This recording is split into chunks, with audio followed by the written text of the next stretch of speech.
데이터 시각화, 디스리를 가지고 하는 데이터 시각화라는 주제로 발표를 해보려고 합니다. 이상입니다. 왜 이거를 주제로 들고 왔냐? 제가 지금 회사로 옮긴 지 한 이제 6개월 좀 넘었는데 이 회사 와가지고 사실 디스리 다룰 일들이 좀 많아졌어요. 그래가지고 사실 처음 다루기 시작했던 건데 저도 그렇고 처음 디스리라는 라이브러리가 시각화 라이브러리다 이런 식으로 많이 들었었고 차트 그리는데 쓰인다 정도로만 알고 있었다가 사실 이제 배우고 보니까 좀 이게 기존에 뭐 러닝 커브가 높다든지 이런 편견들이 좀 있는데 리액트랑 같이 사용하다 보니 뭐 은근히 좀 재밌고 쓸만했다. 그래서 좀 사용기를 공유드리려고 가져온 거고요. 그래서 시작을 해볼게요. 데이터 시각화가 뭔지에 대해서부터 조금 장황하지만 서론으로 시작해 볼게요. 그래서 사실 프론트엔드 개발자로서 뭐 하는 게 거의 다 데이터 시각화라고 볼 수는 있을 것 같거든요. 뭐 데이터를 가지고 리스트를 그리던 뭐 테이블을 그리던 다 그게 시각화 아닌가 생각할 수 있을 것 같은데 기본적으로 그 비즈니스에서 데이터 시각화라고 하는 것들을 이렇게 정의를 많이 하는 것 같아요. 그래서 차트, 그래프, 맵과 같은 시각적 요소를 이용해서 뭐 추세, 이상값, 패턴 등의 어떤 인사이트를 얻을 수 있도록 하는 방법. 쉽게 말해서 그래픽을 그리는 거고요. 데이터를 이용해서 어떤 차트라든지 그래프 같은 형식으로 그려서 뭔가 강조하고 싶은 데이터를 강조하고 뭐 어떤 시계열의 어떤 추세라든지 이런 것들을 실시간으로 알 수 있게끔 도와주는 방법이라고 보면 될 것 같습니다. 그러면 이제 데이터 시각화를 웹에서 하는 게 왜 특별한가에 대해서 좀 얘기해 보려고 하는데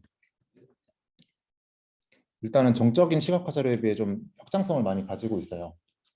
이게 무슨 얘기냐면은 예를 들자면은 실시간 데이터를 반영 가능하다는 건데 위에 정적인 시각화 자료라는 거는 예를 들면 뉴스나 우리가 뭐 신문에서 보는 이미지 형식으로 된 시각화 자료들을 생각해 볼 수 있는데 그런 거 같은 경우는 사실 그 자료를 만드는 시점의 데이터를 반영하고 있는데 웹에 이런 시각화 자료가 들어가게 되면은 이제 AJAX 콜을 이용해서 뭔가 서버에 있는 최신 데이터를 불러올 수 있다 이런 특별한 점이 있을 것 같고요. 그리고 조금 더 사용자 친화적인 인터페이스를 구현할 수 있을 것 같아요. 뭐 예를 들어서 아까 그 뉴스나 신문 같은 경우는 사실 사용자 입장에서 보거나 듣는 거 말고는 다른 인터랙션을 할 수 있는 게 없는데 이게 웹상에 구현되어 있으면은 이벤트 기반으로 클릭을 하거나 아니면은 터치를 하거나 줌인 줌아웃을 하거나 이런 거에 따라서 정보를 보여줄 수 있는 게 되게 다양해져요. 그래서 좀 사용자 친화적이다 이렇게 할 수 있을 것 같아요.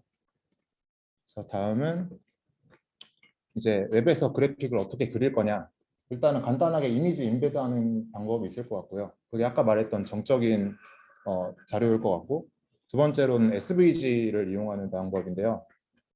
아시겠지만 이제 스케일러블 벡터 그래픽이라고 해서 확대 축소해도 그 그래픽이 깨지지 않는 형식의 이제 SVG를 이용할 수 있고요. 세 번째로는 이제 웹GL 베이스의 캔버스를 이용할 수 있을 것 같아요. 조금 더 성능이 뛰어나다고 알려져 있어요.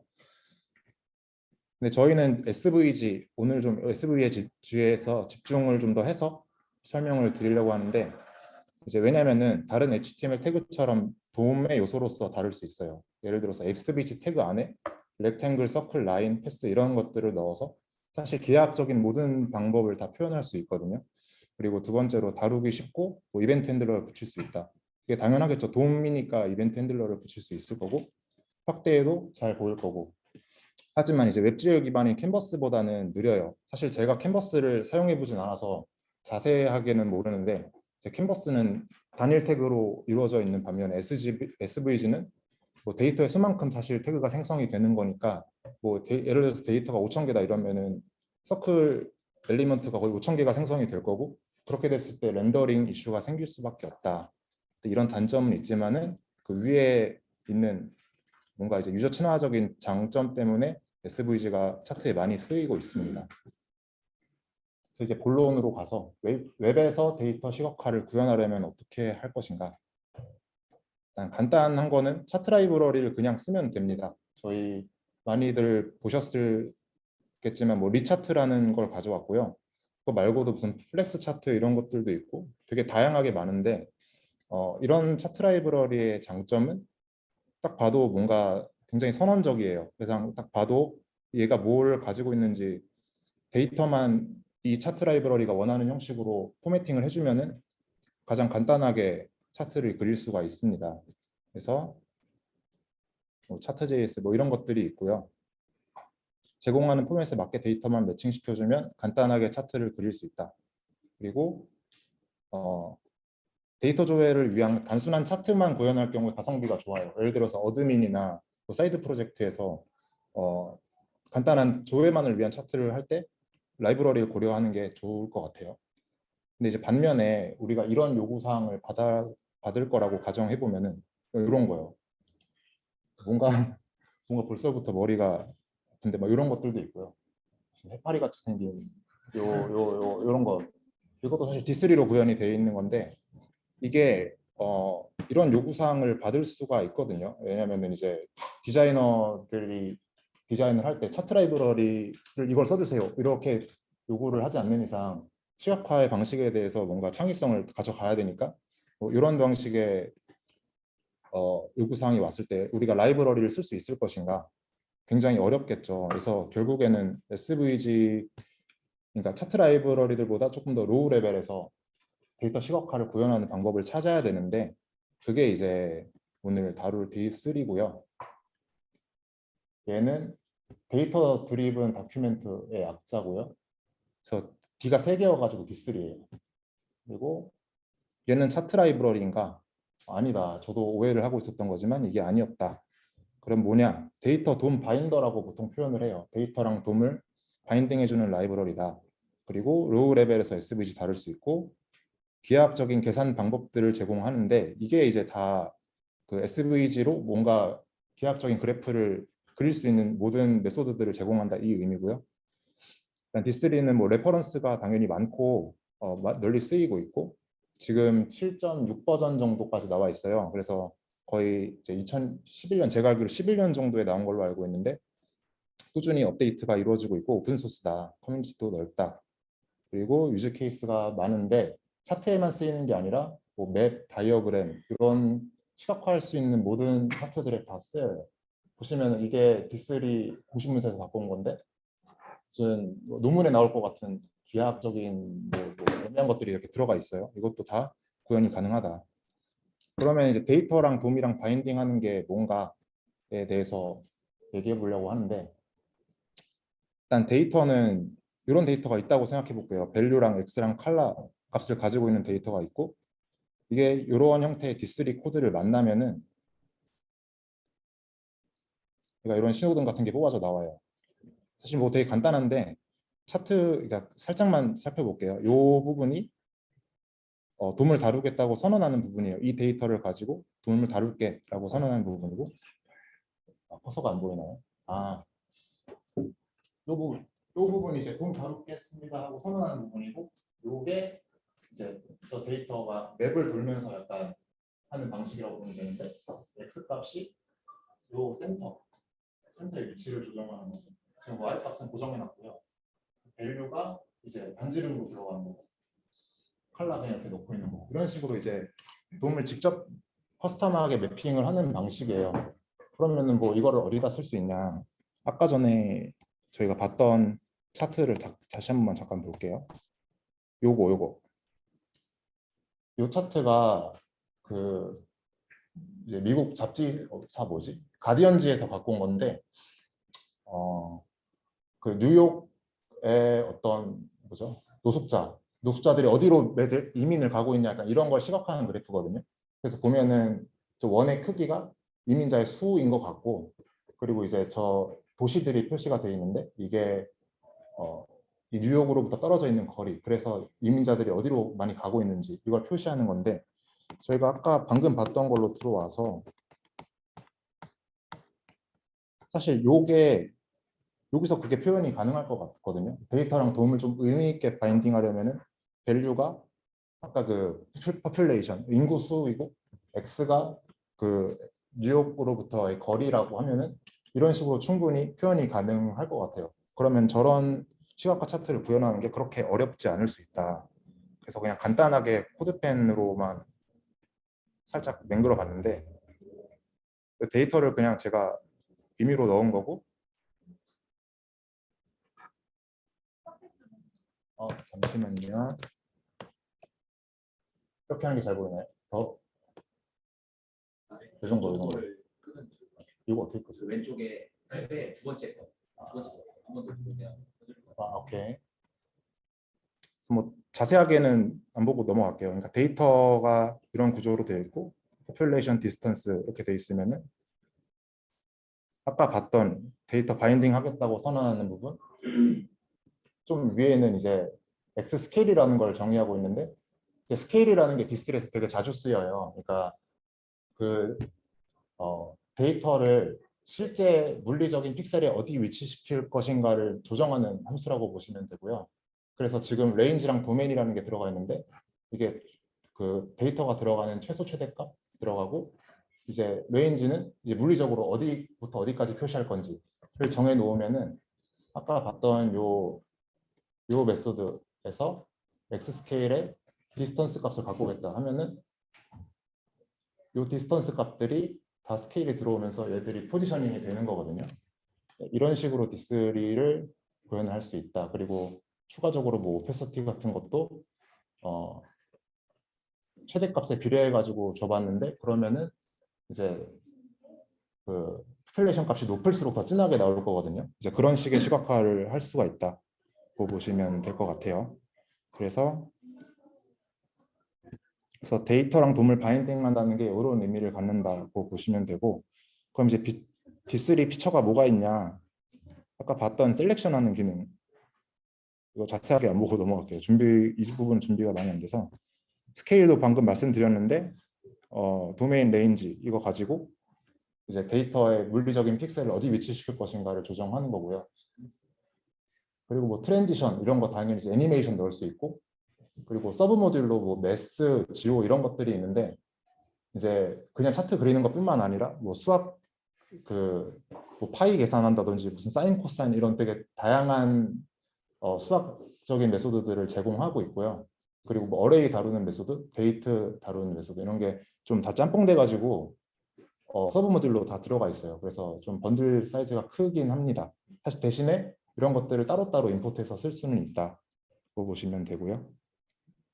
D3의 단점을 좀 보면은 데이터가 많아질 경우 성능 문제 당연히 발생하겠죠. 아까 SVG 기반이라서 그런 문제가 생길 수 있다는 거고 러닝 커브가 있는 편이에요. 아까 특히 그 셀렉션하는 부분에 있어서 그 데이터가 들어올 경우, 데이터가 삭제될 경우 이런 것들을 다 처리해 줘야 돼서 그런 부분에 러닝 커브가 좀 있는 편이고 그리고 아까 봤던 것처럼 다 구조가 메소드 체이닝하는 방식이고요. 그래서 가독성이 좀 안 좋고 코드의 양이 많아진다. 아까 그 원 하나 그리는 것도 한 7줄 정도의 코드가 나왔었죠. 그러다 보니까 좀 그런 점이 안 좋은데 그래서 이제 리액트랑 D3랑 쓰는 거에 대해서 좀 알아보고 마무리하려고 해요.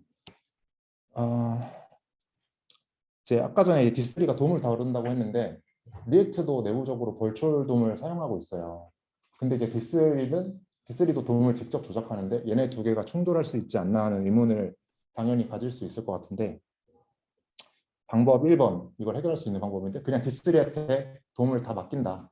근데 대신에 유지 이펙트 안에서 사용한다. 아까 전에 그 코드펜에서 사용했던 방식인데 그냥 그 외부에서 레퍼런스 같은 그 메소드 체이닝 방식으로 되어 있는 D3 코드를 싹 다 임포트해서 유지 이펙트 안에서 돔을 참조해서 사용한다 하면은 동작은 합니다. 그게 굉장히 코드가 길어지고 가독성이 안 좋지만은 동작을 그렇게 하고 그런 식으로 많이 사용을 하세요. 근데 이제 사실 어쨌든 D3가 돔을 조작하고 있기 때문에 뭔가 리액트의 패턴 측면에서 살펴봤을 때는 조금 안 좋다고 할 수도 있을 것 같아요. 왜냐하면 서드 파트 라이브러리가 돔을 조작하는 거니까.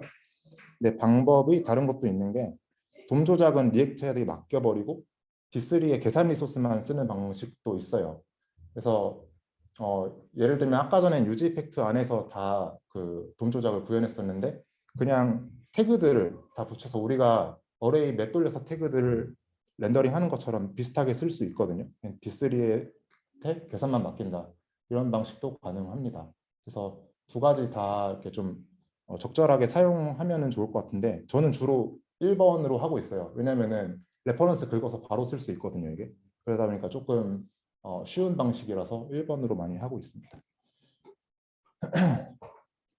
그래서 D3 진입 장벽이 높은 이유는 초반에 이런 셀렉션 패턴 배우는 것 때문이고, 근데 이제 리액트를 사용하면은 이런 거 안 쓰고 D3로 계산한 법만 알면 돼요. 왜냐면은 돔 조작 기능이 이미 리액트에 내장이 되어 있으니까. 그래서 리액트를 알면은 D3 진입이 오히려 쉬울 수 있다. 그래서 이제 다 끝났고 그 D3 이제 뭐 사용하는 분야가 어디에 있나 조금만 더 보고 마무리하려고요.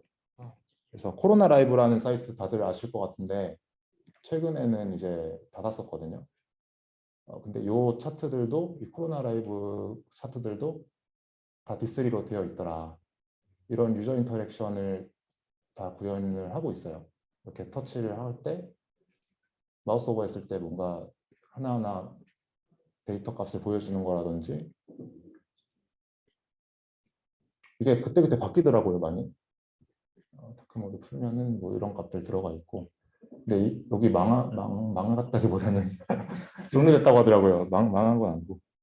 그리고 그 데이터 저널리즘이라는 분야에서 많이 쓰여요. 대표적으로 뉴욕타임즈인데 왜 갑자기 뭐 뉴욕타임즈가 무슨 데이터 시각하냐 이럴 수 있지만은 얘네가 하는 일들을 보면은 좀 놀라운 것들이 많거든요.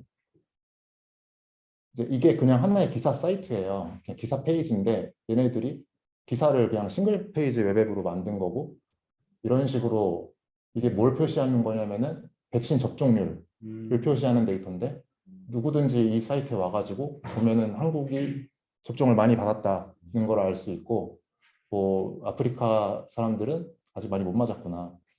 그래서 뭐 사이트 보면 엄청 그래프가 많아요. 이게 다 SVG로 되어 있고 이런 차트들도 다 하나하나 인터랙션이 들어가 있다. 그래서 뉴욕타임즈가 사실 데이터 시각화의 끝판왕이라고 저도 생각을 하는데 그 D3 창시자분이 뉴욕타임즈 출신이세요. 그런 점도 있고 그래서 여기 그래픽 팀이 유명할 수밖에 없는 이유인 것 같아요. 저 궁금한 게 있는데 네네. 저 이거를 관리하는 건 뭐 기자가 하는 건가요? 아니면 뭐 개발자들이? 제가 알기로는 그래픽 팀의 기자랑 그 디자이너 그리고 이런 인터랙션 디자인하는 프론트 개발자들 다 구성된 팀이 있다고 알고 있고요. 그리고 우리나라도 찾아보면은 데이터 저널리즘이라고 해서 검색을 해보면은 뭐 KBS나 이런 데서 조금씩 그런 것들을 만들어가고 있어요. 그러니까 기사 자체를 하나의 페이지로 만들어가지고 뭐 스크롤하는 애니메이션이나 이런 걸 넣으면서 뭔가 정보를 표현하는 그런 것들을 많이 하고 프론트 개발자들이 그런 쪽으로도 많이 갈 수 있지 않을까 해서 주제를 가져와 봤고요. 그리고 마지막으로 조금은 이제 제가 회사에서 하고 있는 거예요. 이제 리츠고라는 앱에서 제가 처음 D3 배우고 만든 게 이 차트고요. 보면은 이렇게 뭔가 4분할 되어 있는 듣도 보도 못한 차트가 나와 있는데 이런 거라든지 이런 것도 이제 라이브러리로는 못 하겠죠. 왜냐면은 4분할을 지원해주는 라이브러리가 과연 있을까 이런 것도 있고 여기도 이제 보조 차트가 이런 식으로 들어가는데 이런 것들 구현하는데도 다 D3를 사용했고요. 그리고 세 번째로는 이제 지도 안에서 요 지도 안에 1km 반경에 이 아파트 주변에 어떤 시설들이 있나를 표현하는 시각화 자료거든요. 이것도 이제 D3로 타일 차트라고 저희는 부르는데 이렇게 구현이 되어 있습니다. 이거는 다른 시니어 분이 해서 개발해 주셨고 그래서 이런 분야들의 D3를 사용할 수 있다고 보시면 될 것 같고요. 결론 두둔 차트 라이브러리가 잘 돼 있고 좋아요. 그냥 쓸 수 있으면 쓰는 게 제일 좋은 것 같아요. 저도 전 회사에서 어드민 프로젝트 할 때는 차트 라이브러리를 썼고 그게 경험이 좋았어요. 근데 이제 인터랙션이나 확장성에 대한 고려가 많이 필요하다면은 D3가 좋은 선택일 수 있다. 입니다. 네, 감사합니다.